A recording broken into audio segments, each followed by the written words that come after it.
For 7 years, Luna Aurelia Voss stood beside Alpha King Kaler Draven. Most people assumed her life was easy. After all, she lived in the royal palace, wore elegant gowns, attended grand celebrations, shared a throne with one of the most powerful rulers in the kingdom. From the outside, it looked like a fairy tale. The reality was less glamorous. Kings received glory, queens handled consequences. Whenever Kaler negotiated a treaty, Aurelia spent weeks maintaining relationships afterward. Whenever he won political victories, she soothed the nobles who lost. Whenever conflict threatened the kingdom, she quietly resolved problems before they reached his desk. The kingdom praised Kaler's leadership. Aurelia made sure that leadership survived, and she never complained. Not because she lacked opinions, because she loved him. Completely. The kind of love that makes sacrifice feel reasonable. The kind that convinces you partnership matters more than recognition. For years, that belief sustained her. The palace staff adored her. Foreign diplomats trusted her. Even Kaler relied on her more than he realized. If an important guest needed welcoming, Aurelia handled it. If two noble families threatened to start another feud, Aurelia intervened. If the king forgot an anniversary, a birthday, or a personal obligation, Aurelia quietly fixed the situation before anyone noticed. She became the solution to countless problems. The danger of becoming indispensable is that people eventually stop noticing your effort. They only notice the results. Kaler wasn't cruel. That was the frustrating part. He wasn't dismissive. He wasn't unfaithful. He genuinely appreciated Aurelia. At least he believed he did. But appreciation and attention are not the same thing. Over the years, responsibility consumed more of his time. Council meetings grew longer. Military concerns multiplied. Trade negotiations expanded. Every problem seemed urgent. Every crisis demanded immediate attention. Meanwhile, Aurelia patiently waited for tomorrow. Tomorrow they would spend time together. Tomorrow they would take a walk through the palace gardens. Tomorrow they would have dinner without interruptions. Tomorrow always sounded promising, until tomorrow became next week. Then next month. Then next year. The distance appeared gradually, so gradually that neither of them noticed at first. Aurelia told herself it was temporary. Kaler told himself she understood. Both assumptions proved dangerous. One evening, after another delayed dinner, Aurelia stood alone on a palace balcony overlooking the city. The lights below flickered beneath the night sky, beautiful, peaceful, distant. She wondered when she had last felt truly close to her husband. The answer made her uncomfortable, because she couldn't remember. The thought lingered long after midnight, and unfortunately for Aurelia, life was about to give that loneliness a name from Kaler's past. A woman neither of them expected to see again. Her name was Celine Ashbourne, and 5 years before Kaler became king, she had been the woman everyone expected him to marry. Back then, Kaler was still a prince, young, ambitious, certain of his future. Celine stood beside him through most of it. They attended royal functions together, trained together, planned a life together, at least until she disappeared. No warning, no explanation, no farewell. One day she was there, the next she was gone. The kingdom spent months speculating about what happened. Some blamed her family, others blamed politics. A few invented scandals. Eventually, the rumors faded. Time moved forward, Kaler moved forward. Then he met Aurelia. Years later, they married, built a kingdom together, created a life that seemed stable, secure, permanent, which was why Celine's return shocked everyone, including Aurelia. The news arrived through palace gossip first. A merchant spotted her near the eastern border. A noble confirmed the sighting. Within days, the rumors became fact. Celine Ashbourne had returned. At first, Aurelia wasn't worried. Why would she be? The past was the past. Kaler hadn't spoken about Celine in years. Their relationship ended long before Aurelia entered his life. There was no reason to feel threatened by a ghost. For a while, nothing happened. Then small changes appeared. the dangerous kind. Not dramatic enough to confront, not insignificant enough to ignore. Celine began attending royal events. Nothing unusual. Many nobles attended. Then Kaler started lingering after those events ended. Conversations stretched longer. Council discussions became strangely detailed whenever Celine offered opinions. Old stories resurfaced. Memories emerged. People laughed about events from years ago. Events that happened before Aurelia existed in Kaler's life. The exclusion wasn't intentional. That almost made it worse. One evening, during a diplomatic reception, Aurelia watched from across the room as Kaler and Celine spoke near a balcony. Nothing inappropriate happened. They weren't touching, they weren't flirting, they were simply talking, yet something felt wrong. Kaler looked different, lighter, like a man briefly revisiting another version of himself, a version that existed before responsibilities, before crowns, before obligations. The sight unsettled her. Later that night, she finally mentioned it, carefully, gently. I've noticed you've been spending a lot of time with Celine. Kaler barely looked up from the documents he was reviewing. Have I? The answer immediately frustrated her, not because it was dishonest, because it sounded dismissive. Aurelia remained calm. A little. Kaler smiled faintly, then returned his attention to the papers. You're imagining things. The response ended the conversation, at least for him, not for her. 'Cause once doubt enters a relationship, it rarely leaves quietly. Over the following weeks, the pattern continued. Celine attended more gatherings. Kaler spent more time remembering the past. And Aurelia found herself feeling increasingly alone in a marriage she once considered unshakable. Still, she told herself not to overreact. Still, she trusted him. Still, she believed she might be wrong. Until one night, while crossing the Western Gallery, she overheard a conversation she was never meant to hear. And a single word changed everything. Aurelia wasn't searching for answers. That was the cruel part. She wasn't spying, wasn't following Kaylor, wasn't trying to catch him doing something wrong. She simply happened to be in the wrong place at the right time. Or perhaps the right place at the worst possible time. The Western Gallery was nearly empty that evening. Most of the palace staff had retired for the night. Council meetings had ended hours earlier. The corridors sat quiet beneath the glow of lantern light. Aurelia carried several diplomatic reports she intended to review before bed. Nothing unusual, nothing important, until voices drifted through an open chamber door. One of them belonged to Kaylor. She recognized it immediately. The other belonged to General Rowan Hale, one of the king's oldest advisors. Aurelia slowed her steps, not intentionally. The conversation simply caught her attention. Inside the chamber, the men sounded relaxed. The serious business of governance had apparently ended. Now they were speaking as friends, laughing, reminiscing, discussing the past. Aurelia would have continued walking. Then she heard a familiar name, Celine. Her grip tightened slightly on the reports. Inside the room, the general chuckled. I'll admit it, Your Majesty. More laughter followed. Seeing Celine back in the kingdom feels strange. Kaler's voice answered calmly. A little. The general seemed amused. I remember when everyone thought you'd marry her. Silence. A short pause. Nothing unusual. Then the general added, if she had never left, things would have been very different.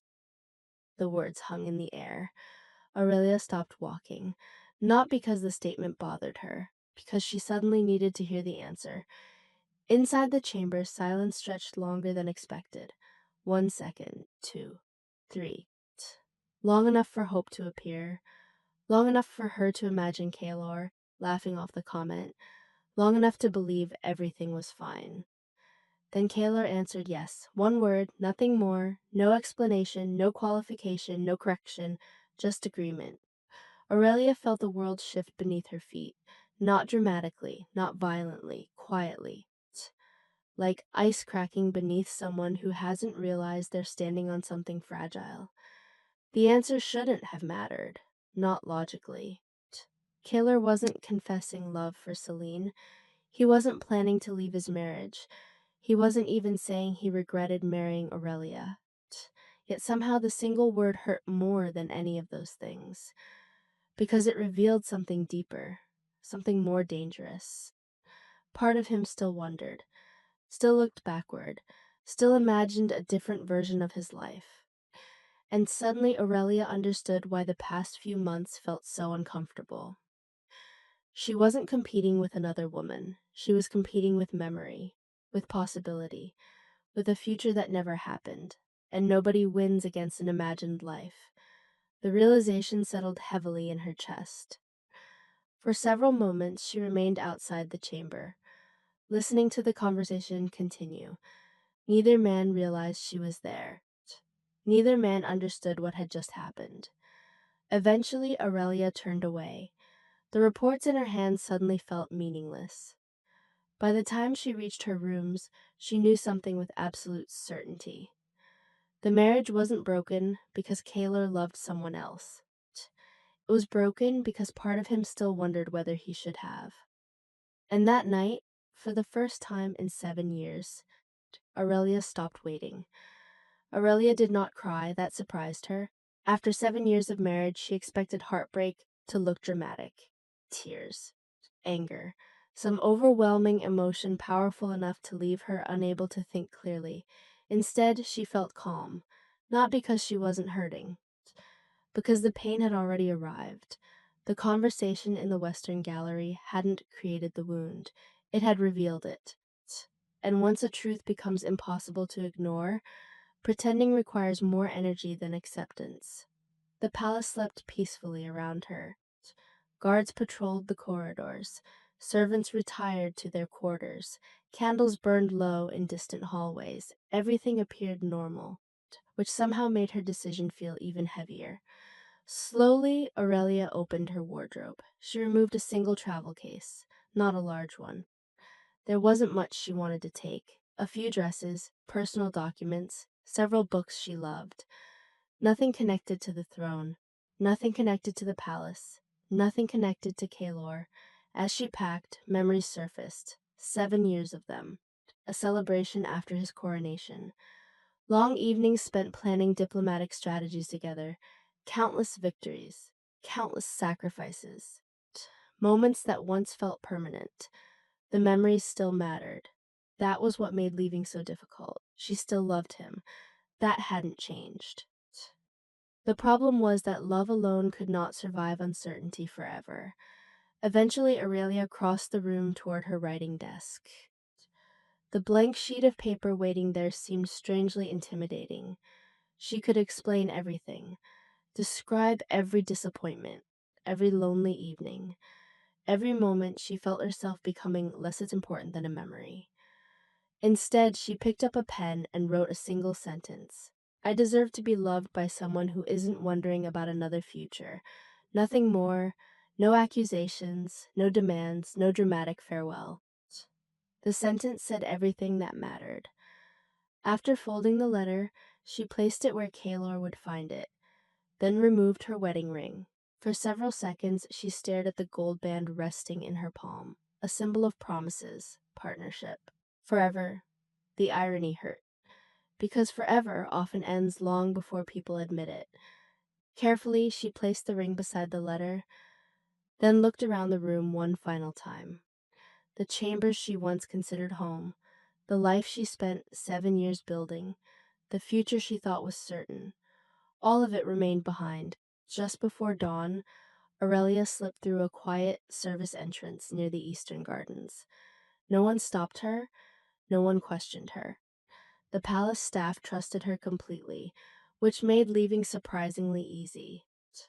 The cool morning air greeted her as she stepped beyond the palace walls. For a moment she paused, not because she was reconsidering, because she was saying goodbye. Then she turned away and kept walking. Hours later, Kaler entered their chambers expecting an ordinary morning. Instead, he found an empty room, an untouched bed, a folded letter, and a wedding ring resting beside it. The sight immediately drained the color from his face. For several seconds, he simply stared, unable to move, unable to breathe, unable to understand. Then he opened the letter, and by the time he finished reading it, Aurelia was already gone. 5 years later, fate would bring them together again. But by then, neither of them would be the same people who stood inside that palace. 5 years changed many things. Kingdoms expanded. Alliances shifted. Old rivals became partners. New conflicts emerged. Time moved forward whether people were ready or not. For Aurelia Voss, those 5 years became something she never expected: peace. Not immediately. The first year had been difficult. The second wasn't much easier. Leaving a life behind never feels as clean as people imagine. Memories linger, questions linger, love lingers longest of all. Yet slowly, something changed. Aurelia stopped measuring her future against her past. She built a new life, one decision at a time, one day at a time. And eventually, she became someone entirely different from the woman who walked away before sunrise. The coastal city of Silver Bay played a large part in that transformation. Located along the kingdom's western trade routes, the city thrived through commerce, diplomacy, and cooperation. People cared less about titles there, less about politics, less about who someone used to be. They cared about what a person contributed. Aurelia appreciated that. Over time, she earned respect, then trust, then influence. By the 5th year, she had become one of the most respected organizers in the region. Merchants sought her advice. Community leaders requested her help. Trade officials consulted her before major negotiations. The life she built belonged entirely to her, and for the first time in years, that felt enough. The Harvest Summit brought all of Silver Bay to life. Representatives from dozens of territories arrived. Market squares overflowed with visitors. Ships crowded the harbor. Banners filled the streets. The annual event attracted nobles, merchants, pack leaders, and royal officials from across the continent, including one Alpha King, though Aurelia didn't know that yet.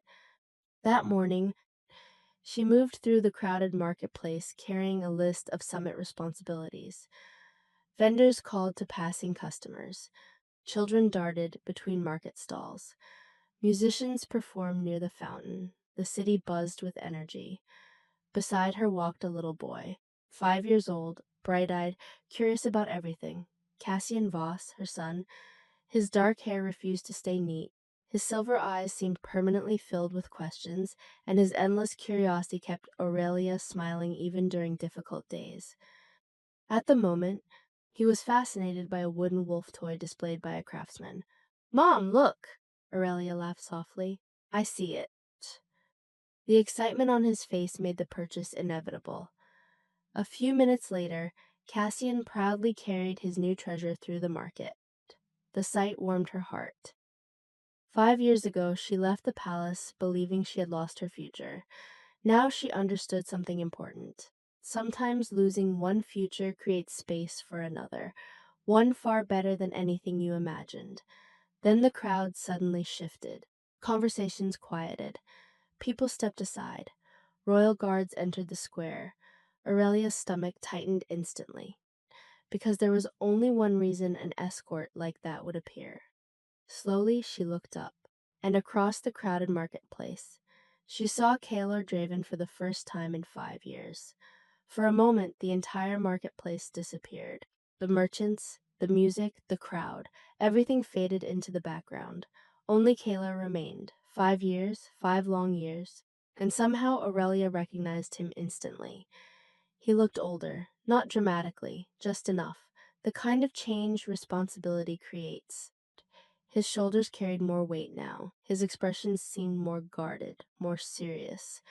Yet he was still unmistakably Kalor, the man she once believed she would spend the rest of her life beside. Across the square, Kalor looked up. Their eyes met, and time collapsed. The shock on his face appeared immediately, raw, unfiltered, as though he had spent years imagining this moment and still wasn't prepared for it. Neither moved, neither spoke. The distance between them suddenly felt much smaller than 5 years. Then a cheerful voice shattered the silence. "Mom!" Aurelia blinked. Reality returned. Cassian came running through the crowd clutching his wooden wolf toy. His smile was wide, his excitement completely unaffected by the emotional storm unfolding around him. Instinctively, Aurelia knelt. Slow down. The little boy laughed and threw his arms around her neck.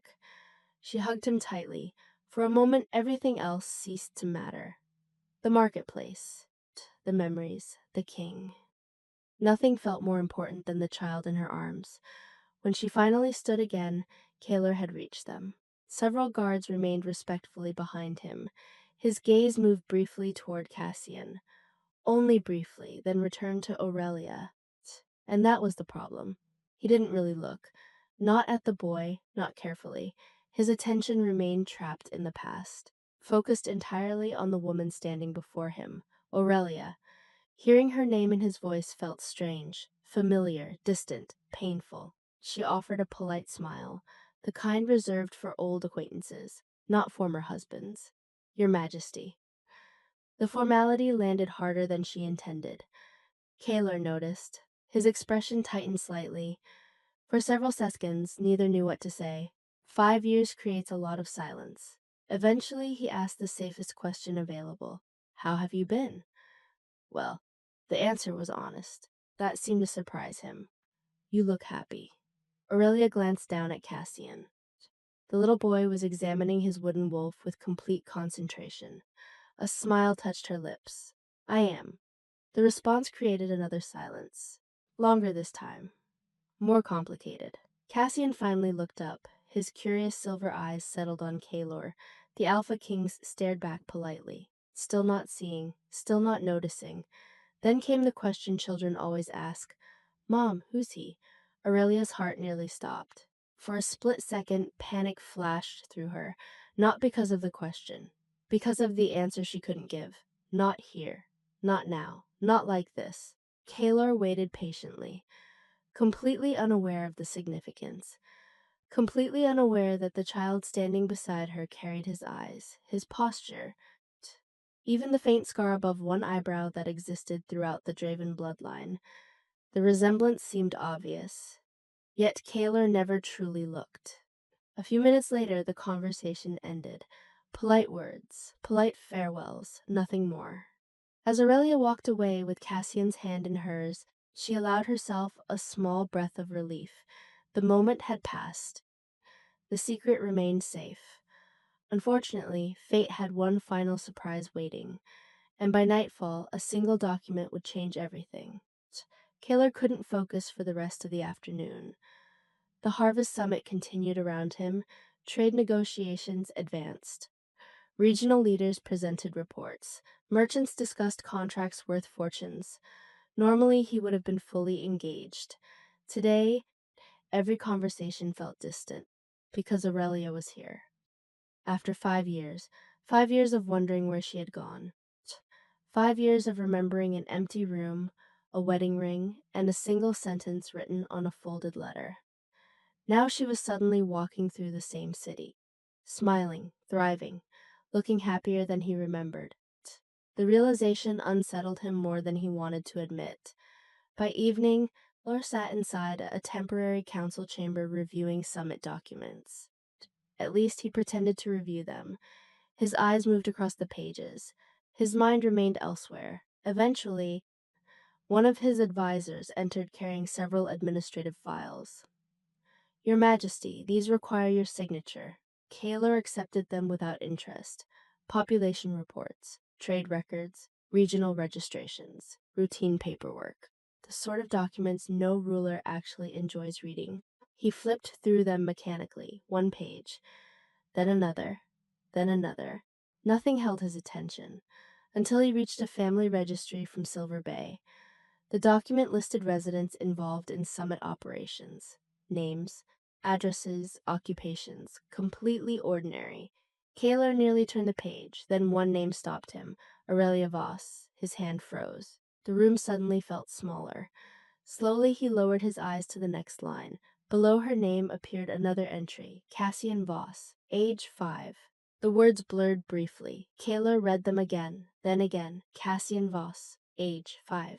Silence settled across the chamber, a heavy, suffocating silence. His pulse quickened. A strange feeling crept through his chest. Not understanding, not yet. Something worse. Recognition. The marketplace flashed through his mind. The little boy, dark hair, silver eyes, the child calling Aurelia Mom. His fingers tightened around the document.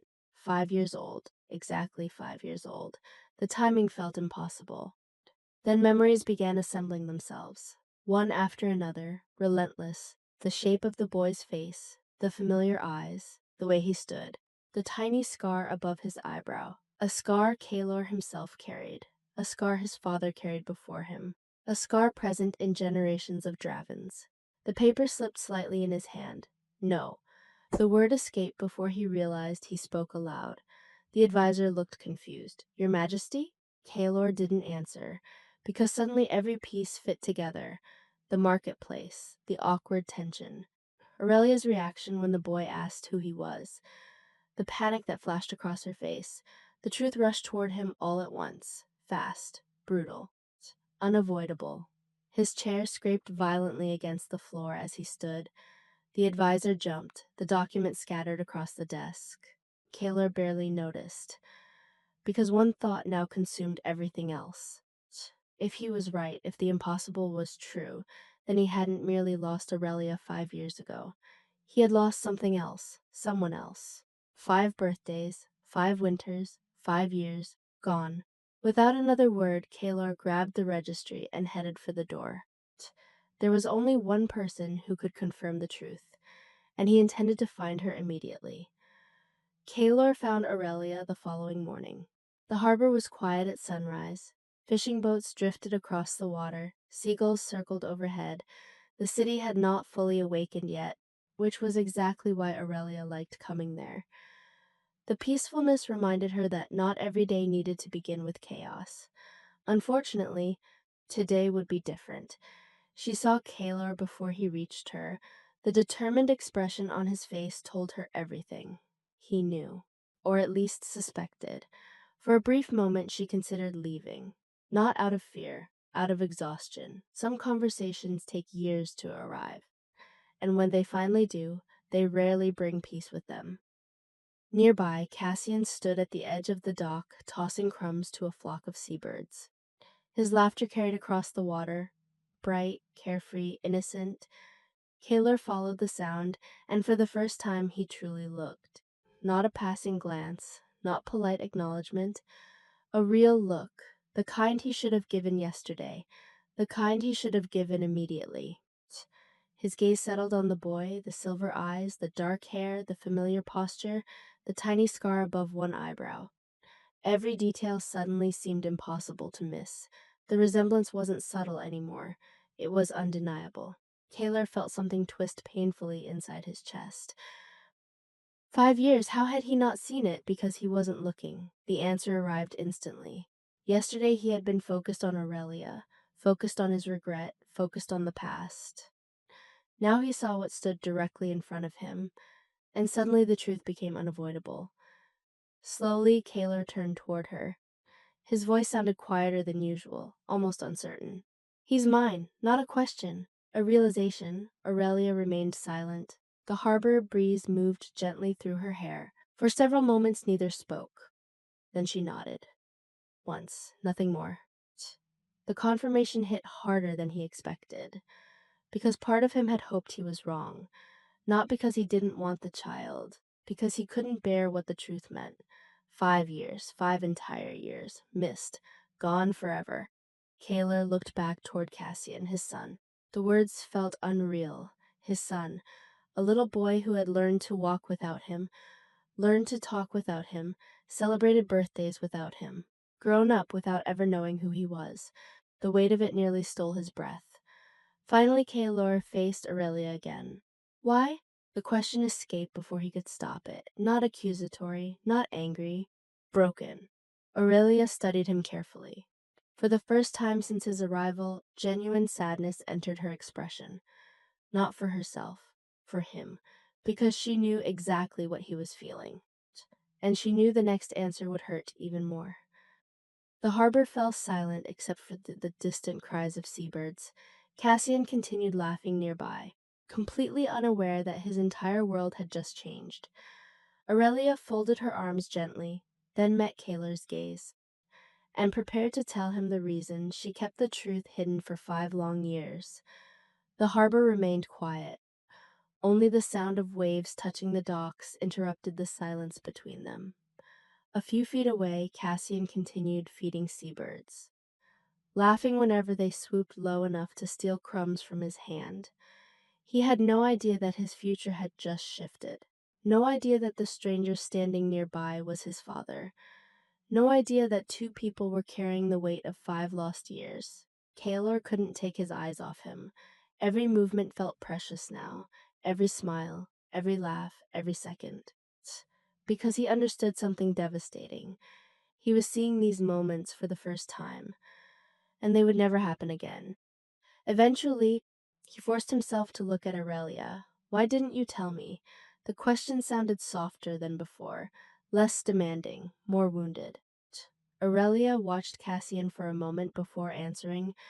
When she finally spoke, her voice remained calm. "I left because I realized I wasn't competing with another woman." Kaelor lowered his gaze. The old wound still existed between them. "I know. No." She shook her head gently. "You know now, the distinction mattered a great deal." Aurelia continued. "I wasn't afraid of Celine. The truth surprised him, because part of him always assumed that was the problem." She offered a sad smile. "I was afraid of uncertainty." The harbor seemed to grow quieter. "Every day I wondered whether part of you wished your life had turned out differently." Kaylor closed his eyes briefly. The memory of that conversation with his general returned immediately. The careless answer, the thoughtless agreement. One word, one terrible word. Aurelia folded her hands. "I could survive being unloved." The statement hit him hard. "But I couldn't raise a child wondering if he was." Kaylor froze. The meaning landed instantly, painfully. Aurelia looked toward Cassian. "My son was never going to grow up feeling like someone's second choice." Silence, complete silence, because there was nothing to argue with, nothing to defend, nothing to explain away. She hadn't hidden Cassian out of revenge, or anger, or punishment. She had protected him from uncertainty, the exact thing that destroyed their marriage. Kaylor stared at his son. His son. The words still felt impossible. 5 birthdays, 5 winters, 5 years of first steps, first words, and first dreams. Gone, not stolen, not taken from him. Missed, because actions have consequences. And some consequences arrive years later. Finally, Kaylor spoke. "Does he know?" Aurelia shook her head. No, another silence followed.